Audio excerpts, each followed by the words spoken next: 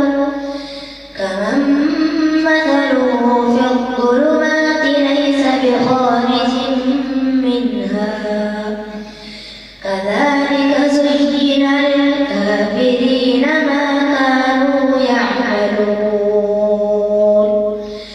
وكذلك جعلنا في كل قرية أكابر مجرميها ليمكروا فيها وما يمكرون إلا بأنفسهم وما يشعرون. وإذا جاءهم آية قالوا لن نؤمن حتى نؤتى مثل ما أوتي رسل الله أعلم حيث يجعل رسالته سيصيب الذين أجرموا صغار عند الله وعذاب شديد بما كانوا يمكرون. فمن يرد الله أن يهديه يشرح صدره للإسلام ومن يرد أن يضله يجعل صدره ضيقا حرجا كأنما يصعد في السماء كذلك يجعل الله الرجس على الذين لا يؤمنون. وهذا صراط ربك مستقيما. أعوذ بالله من الشيطان الرجيم. بسم الله الرحمن الرحيم.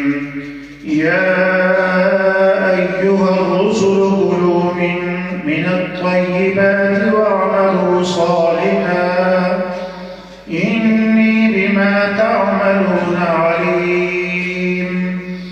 أعوذ بالله من الشيطان الرجيم. Para berantara Mazal number 4